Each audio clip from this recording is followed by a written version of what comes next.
Hello everyone, this is Time Agent MW logging on to a brand new video. You may have seen that I did a review on the Big Finish audio Zagreus. Released in 2003, this was the audio that celebrated the 40th anniversary of Doctor Who and was also the conclusion for the first major story arc for the Eighth Doctor and companion Charley Pollard, while setting up the new story arc. The new arc would have 8 and Charlie both travel to a universe different from ours, where time does not exist and there are dangerous creatures known as the Divergents that exist in this universe. For today's video, I will be taking a look at the first 3 audios in this story arc. The reason for 3 is because I realised that this arc comprises of 8 audios, and Stu Bagfull, a great YouTuber who has done a series on the 8th Doctor audios, mentioned that the 4th audio in this arc is the finale to the first half, and so it made sense for me to do this video on the 3 that lead up to that audio, and then I'll do the same kind of videos in the second half of this arc, going from audios 5 to 7 in one video, and then moving on to the final audio in a separate video. Now, with that info out of the way, let's dive into the first audio of the Divergent Arc. And the first one is one that I've been looking forward to for a long time. Written by Robert Shearman, who wrote one of my favourite 8th Doctor audios, The Chimes of Midnight. He writes Scherzo, or Scherzo, I'm not sure which way you say it, and it's an audio that has a really unique premise. Basically, the Doctor and Charlie, now having entered the new universe, have to leave the TARDIS and find themselves in an area that has completely blinded them. They can't see anything for quite a while, but eventually once they do start seeing, they come across a creature that is made entirely of sound. And not just that, but the only sound that it can make is mainly from the Doctor and Charlie. And as the Doctor and Charlie continue venturing through this newly discovered land, their relationship is being tested. I can't feel your hand. Doctor, are you still holding my hand? Easy, I've still got you. I'll give it a squeeze. There. Feel that? Well, yes, just about. You can squeeze it harder if you want. I'm afraid I can't. I'm squeezing as hard as I can. But I can barely make it out. You have to admit, it's fascinating. The means by which we measure, we assess, we judge. All the means which give us some definition, all fading away. Curious how fragile we turn out to be. Curious? It's terrifying. Don't worry, I dare say even our capacity for fear will fade eventually. But you can still help us, can't you? I'm afraid not. My senses are even weaker than yours. I stopped being able to feel your hand in mine long ago. 5 hours, 28 minutes ago, to be precise. But your brain isn't shutting down. You can still tell the time. You can still get us through this. If I walk at a reasonable pace, my heart beats 10 times a minute. If I concentrate hard and have perfect silence, I can count them. So that's why you wouldn't talk to me. I thought you were sulking. Charlie, when do I ever sulk? I thought you were angry with me. And I didn't know why. You're not angry with me, are you, Doctor? Doctor, please. You're all I've got. I need you to be normal with me. Or I can't cope. I don't think I can cope. I wonder how long it will take us to lose our senses permanently. Shall I count my heartbeats and find out? Doctor? I didn't ask you to come here. Remember that. I couldn't leave you. After all you've done for me. You know, it's occurred to me that perhaps we made the wrong decision back there. When we chose to go into the light rather than the darkness. Well, you said it was oblivion, that it was death. Perhaps I got them the wrong way round. Who knows? Something to mull over anyway. This plot might not be the most exciting or immediately enticing to you, but I'll tell you this. Rob has written another masterpiece, and Scherzo is the first audio from the 8th Doctor that has managed to rival Chimes of Midnight as the best story for this incarnation. This is a wonderfully crafted story that is essentially a two-hander between Paul McGann and India Fisher, who absolutely rise to the occasion as the story delves into a very psychological types of themes. One of them being why the Doctor travels with companions in the first place, which I won't dive into, but it's darker than you might expect. Some may not like that or the Doctor's harshness that you hear throughout. However, for me, it was one of the major highlights to get an opportunity to listen to an aspect of the 8th Doctor not really seen or heard before this story that adds a layer to this particular incarnation. Another topic this audio dives into that some might not be fans of is the idea of romance between 8 and Charlie. It's a topic that had been addressed in previous audios, and some might interpret it as not necessarily romance but instead friendship. In my opinion, I think it looks at the idea of Charlie loving the Doctor, whilst he has to question whether or not he feels the same way. It creates another dark and interesting aspect to this story. Despite there being a lot of dark aspects to the story, there is a feeling of hope at the end that makes the audio well-rounded and not just constant dark and gloom. Whilst that aspect is at the end, the beginning of each 4 parts opens with the Doctor telling a tale that does connect with the story, with how a land has sound taken away. So sound is being taken away from this land and a king wishes for it back. It connects very well with an audio that I think uses the concept of sound more than maybe any other Big Finish audio I've ever heard at this point. And the audio's villain is a creature that is made of sound and repeats the voices of the Doctor and Charlie, similar to the episode Midnight with the 10th Doctor. And also because it's just mostly Paul McGann and Leah Fisher, it reminds me a little bit of also Wild Blue Yonder, the second episode in the 60th anniversary of Doctor Who.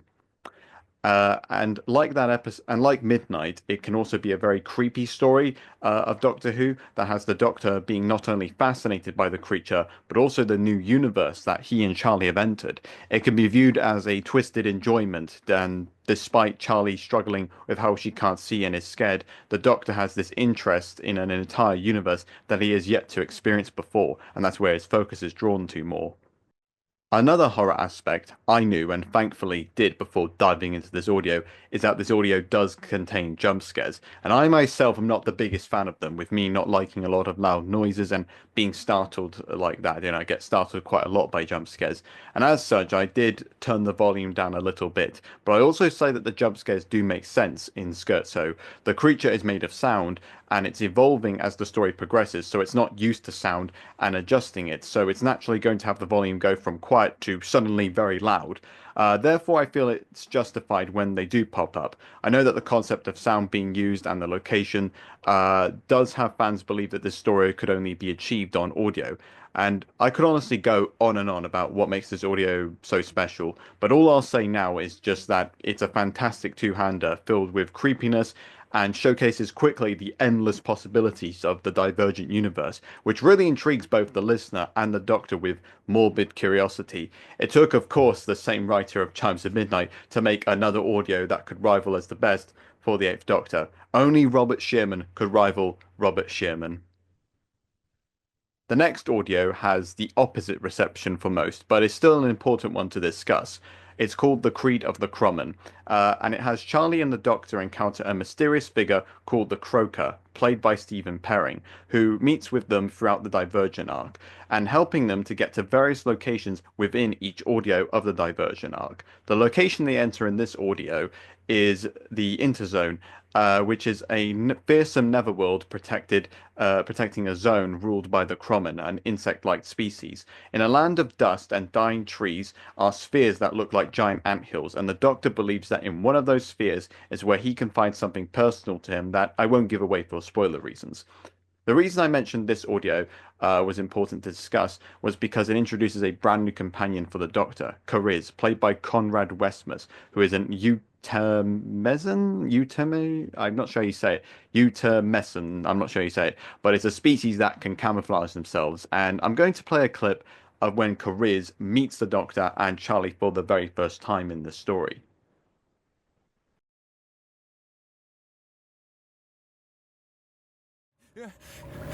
Who are you? Monsters. Monsters everywhere. Haven't you hurt me enough? I am the Doctor. This is Charlotte. Charlie to my friends. Let me drink. Drink. Please let me drink. Here.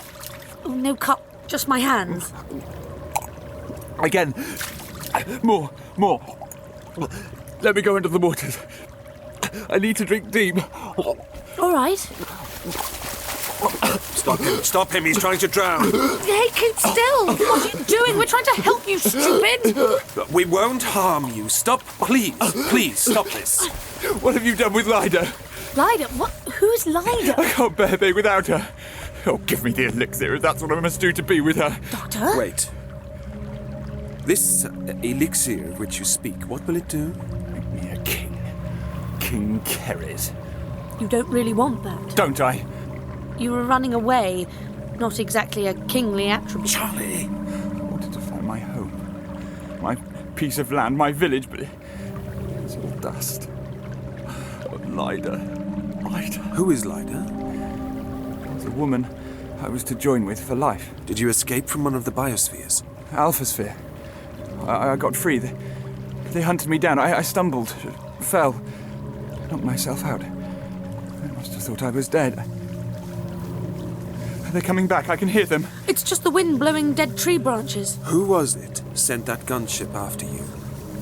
Who do you think? Well, we've only just arrived. Why would anyone come here? Of all the places on Utermis. We have something we have to find. Oh, I pity you. You have come to an evil place. Why? There is a blight brought by the Crommen. They put a curse upon the land. The Crommen? I have no more strength. I have nothing more to give or to say. But you're right, Charlotte. To run away was not worthy. I must return. Free Lyda. Clarice, wait! You must rest. We all must. Tomorrow we will decide what direction it is best to take.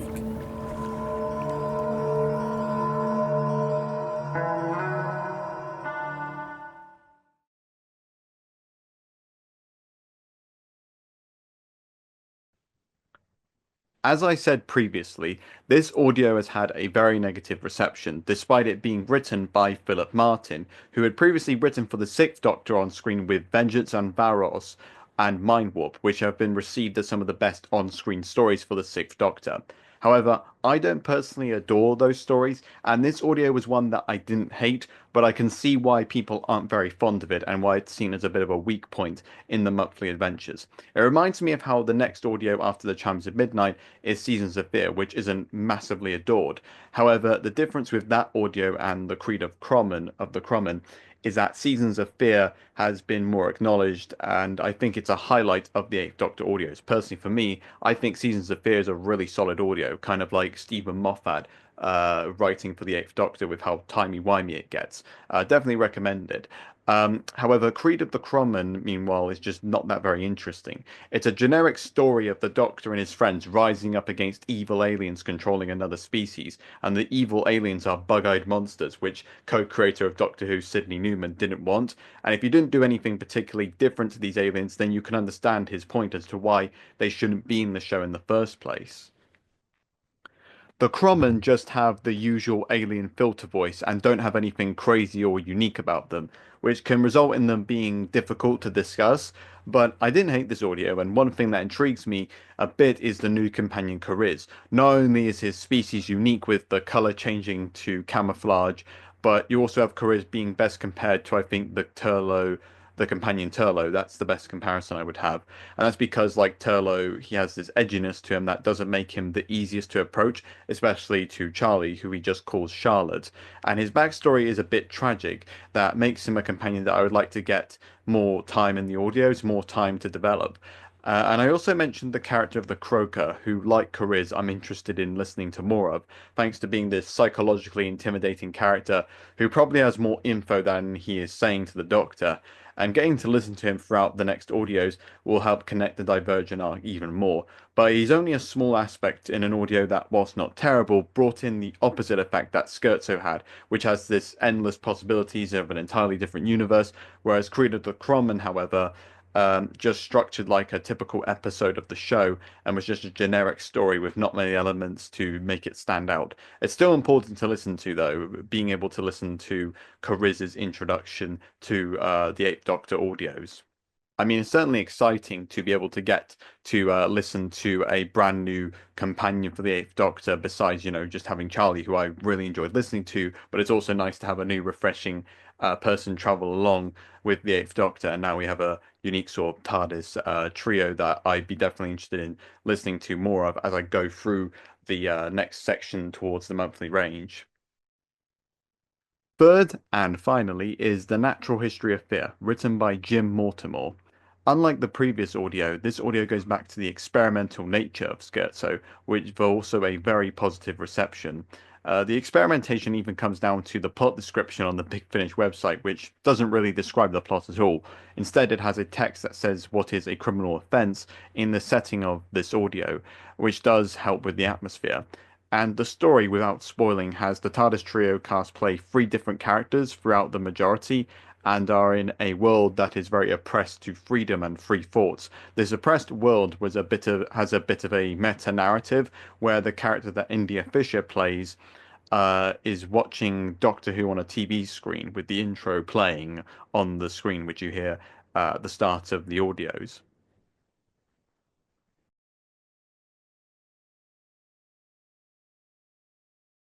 Extended infotainment period. Wonderful. That episode was really exciting. I can't wait to find out what happens next. It's just an infotainment. I'll get a breakfast cube. We'll have to hurry though, or we'll be late. I can't afford to work additional hours this month. Not with all those extra broadcast hours to use up. Oh, don't bother with food. I'll go without. There's no just about it. Those two really love each other. They'd do anything for each other, as I would, for the common good. The common good. You know, occasionally I think... You sound like you don't believe in the common good. Well, is there any reason I should? You said you used a... No, I can't. It was a slip. An accident. I didn't mean it. I didn't think. You certainly didn't. Well, you provoked me. Surely no one will notice such a small... I noticed. This is what happens when you don't listen to regular infotainments. This is what happens when you lie about your broadcast licence.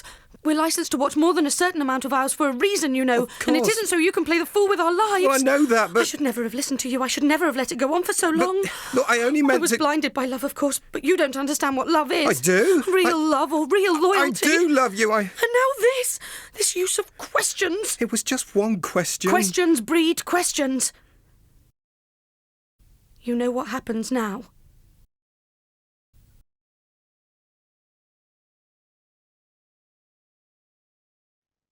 This audio gave me a really big surprise by being, in my opinion, even more experimental than Scherzo.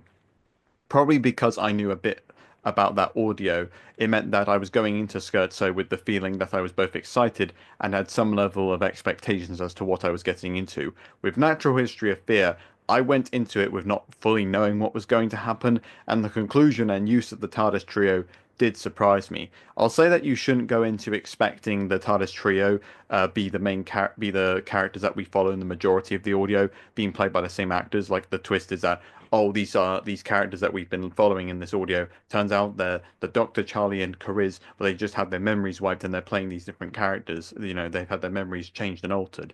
It takes a different and more interesting route that I think helped make this a bit more fascinating to listen to, and obviously it meant that it was less predictable.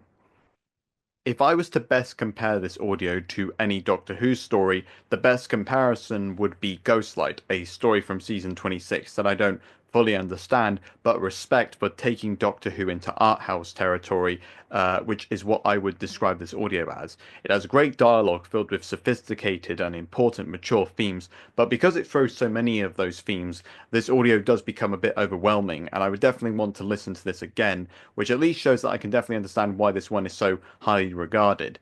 I don't want to give too much away, but this audio definitely uses the audio medium to create something that I've not really heard Doctor Who do before, or even since I've listened to other Big Finish audios.